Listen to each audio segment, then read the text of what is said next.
Seth was currently being held by the neck by Cyan, who was slamming him onto the arena floor. In the moment when he was about to kiss the ground, Seth suddenly braced his hands against the floor. However, the force of the slam was so strong that the ground cracked from the impact of Seth's hands. He managed to avoid a close call with the ground, sweating profusely. Then, using his hands as a pivot, he spun and kicked, trying to break free from Cyan's grip. Cyan let go of his leg, smiling in amusement and thinking to himself, he managed to counterattack in that short time? He's quite nimble for someone his size. The students watching the match were astounded, their mouths agape in disbelief. What was that just now? Is he even human? Seth sat up, panting heavily, and then unexpectedly let out a mocking chuckle, followed by a hearty laugh.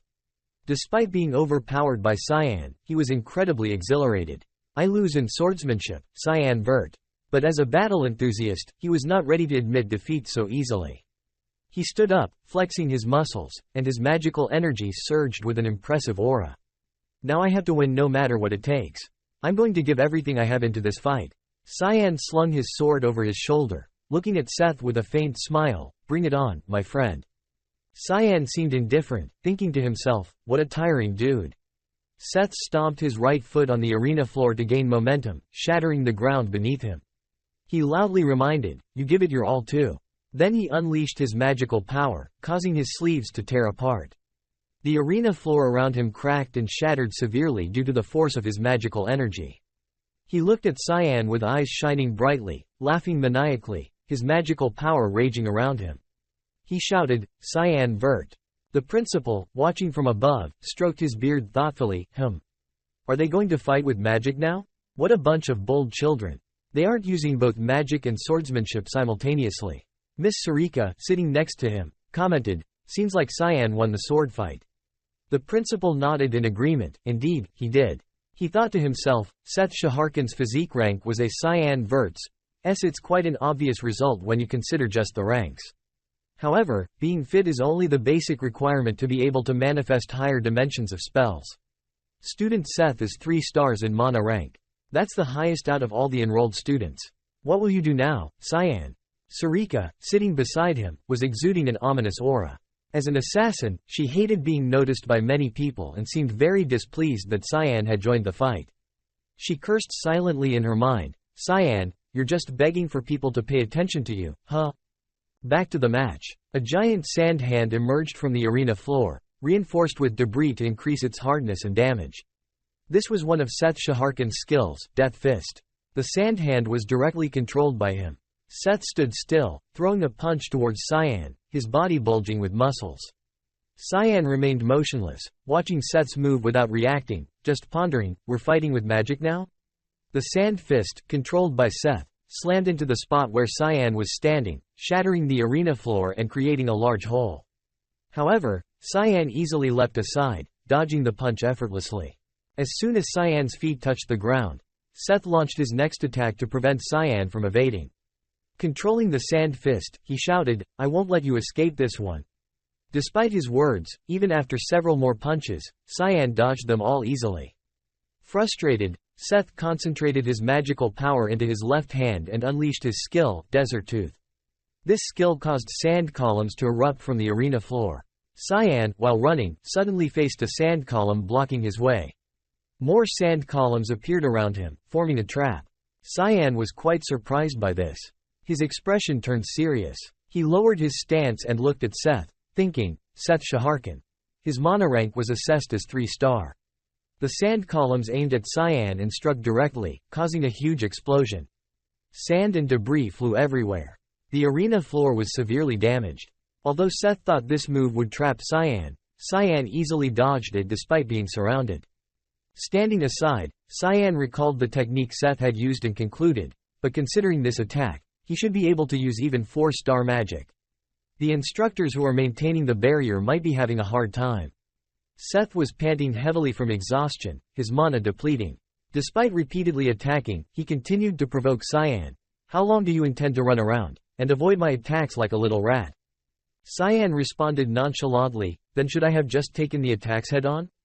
Seth, angry and gritting his teeth, shouted, a warrior wouldn't have dodged them. You little kid. Cyan, even more confused, replied, you're a kid too. Being rebuffed, Seth felt incredibly humiliated and furious. He concentrated his mana into his right arm, streams of mana swirling around it like a storm. Once enough mana was gathered, he unleashed his ultimate move, Sandstorm, aimed directly at Cyan and shouted, "Shut up, Cyan." The headmaster, observing, was slightly surprised by Seth's mana level and chuckled in amusement. Meanwhile, Ms. Sarika was shocked, exclaiming, "Wait, I thought Seth's mana rank was 3-star? That's a 4-star spell." Seth launched a powerful punch, releasing a massive sand vortex towards Cyan. The vortex grew larger as it advanced. Seth, enraged, screamed, "You won't be able to dodge this one." Cyan didn't bother to run or dodge. He stood still, grinned, and said, "All right, then. I'll take this one head on." While Cyan's father was fighting outside, inside the dormitory, Nanny Brian was preparing milk for the dragon princess. He carefully checked the temperature. The temperature's perfect. Nice. I'm glad I have experience taking care of a baby. It was kind of annoying when I had to take care of my younger siblings, but I didn't expect it to come in handy like this. After checking the milk, he gently called, "Princess Tilda. It's time to eat, Tilda." But he was immediately shocked. "No way. You already grew up that much?" The dragon baby that hatched the other day had already grown significantly, able to stand and walk. Her hair had also grown longer. She stood there, looking bewildered. Back to the match, the spectators couldn't see anything because Seth's sandstorm had obscured the entire arena. Moreover, the storm's destructive power was immense, causing cracks to appear on the barrier's surface. The instructors maintaining the barrier were struggling.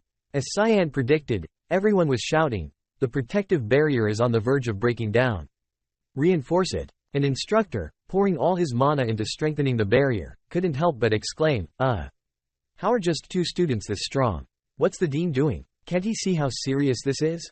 Miss Sarika, anxious, jumped up and said, "Dean, we need to stop the duel right now."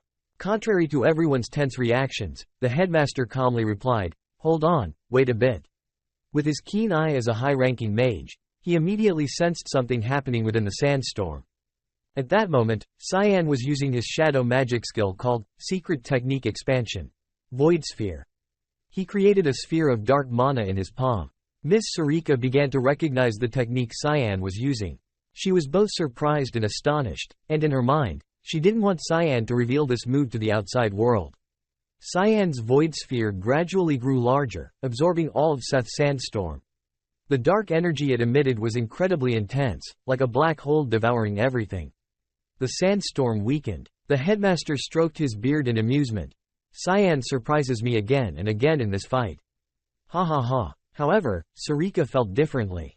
She wondered inwardly, why would you use that here?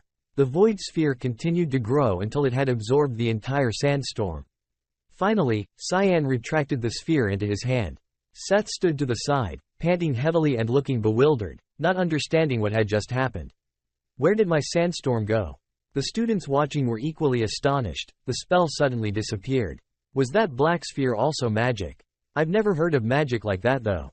Who is he really? Cyan stood there nonchalantly, dark magic still swirling around him. He casually asked Seth, "Do you want to keep fighting?" Seth was utterly confused. How could he neutralize my skills so easily? How did he do that? Suddenly, Seth collapsed to his knees and admitted, "No. I lost. I can't believe it. I lost in both swordsmanship and magic. I'm depressed." Seeing Seth so disheartened, Cyan felt a bit guilty. "I kind of feel bad. Did I beat him too one-sidedly?"